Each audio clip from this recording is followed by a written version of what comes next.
One of the things that we'll be touching on tonight is the fact that osteopathy is addressing some major areas, and she'll speak to this more personally with her own words. Our nervous system is our state, and it's something that's governing, and it's a vehicle for our conscious action and our conscious state, as well as our unconscious state.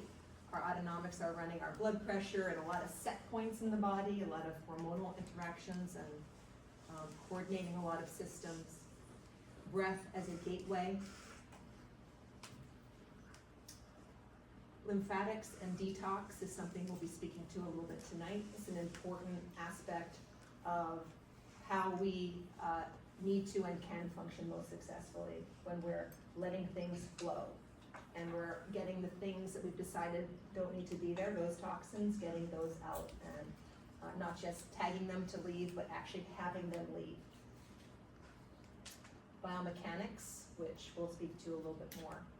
So we also want to touch tonight on the dynamic combination that Dr. Patterson offers, which is combining osteopathy with functional medicine, and that is what she does in her clinical practice.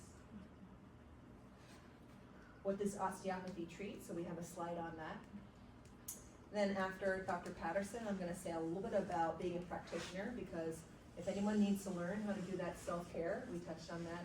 Kim and Shelby had a little laugh there.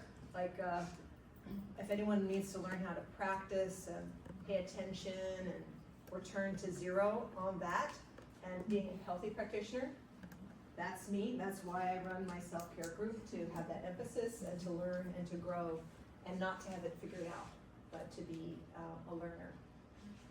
We'll mention some integrative, and actually what I have is a couple slides that talk about what is the underpinning of conventional, and then a little bit more towards integrative is a biopsychosocial, think a little bit more mind-body aware, but what is the difference between those things in a truly holistic integrative way of being, a way of practicing, way of receiving care. Integrative medicine at PIM, a little bit on that, and then when we get to the interactive portion, after we slide through these slides, right, GT, right, once we get through those, how does your healing approach complement the integrative lens presented tonight? So we'll be asking that. Understanding your modality, us collaborating together, and of particular interest to me is the process of making it as easy as possible to be a mind-body practitioner.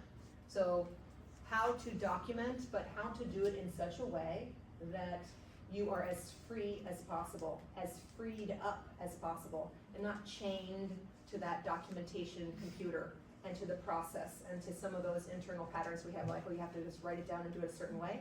We were very interested in your insights and what you've learned and your ideas about how to document so that you are free as a practitioner.